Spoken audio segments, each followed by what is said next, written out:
Hello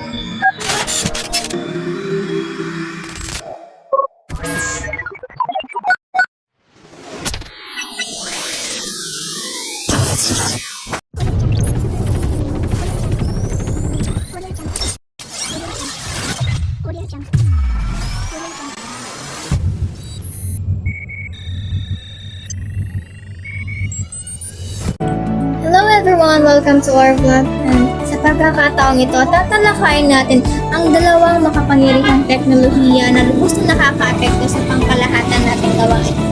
Ang multimedia at ICT o Information Communication Technology.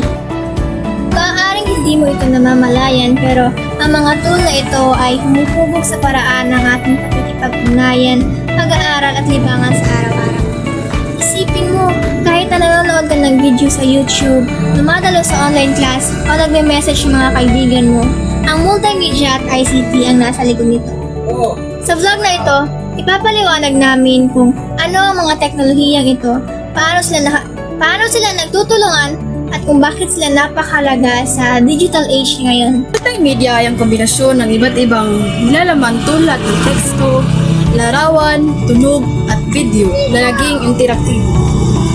Halimbawa, sa tutorial video na may paliwanag at animasyon, ito ay multimedia. Samantalang ang ICT ay ang teknolohiya na para sa komunikasyon at impormasyon, tulad ng computer, smartphone, at internet.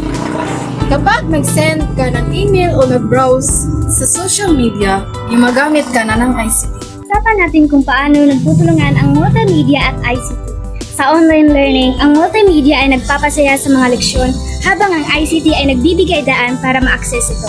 Sa social media, ang mga larawan at video ay multimedia at ang teknolohiya na nagpapahintulot na i-upload at i-share ang mga ito sa ICT. Natin ang benepisyo ng multimedia at ICT.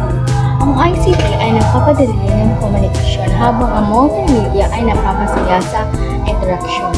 Sa edukasyon, nabibigay ang ICT na access sa online learning at ang multimedia ay nagpapayaman sa pag-aaral. Pag-usapan natin ang libangan. Ang multimedia at ICT ay nagbibigay daan sa atin sa mga pelikula at musika, tulad ng YouTube at Netflix. Ang ICT ang dahilan kung bakit ito posible. At ang multimedia ang nagpapasaya sa atin ng entertainment. At dyan nagtatapos ang ating vlog tungkol sa multimedia at ICT. Sana ay marami kayong natutunan tungkol sa kung paano nagtutulungan ang dalawang teknolohiyang ito at kung paano sila nakaka-epekto sa pang-araw-araw na buhay. Mula sa edukasyon, komunikasyon, hanggang sa libangan. Maraming salamat sa panonood. Huwag kalimutang i-like, mag-comment, mag-subscribe para sa mas maraming pang content na tulad nito.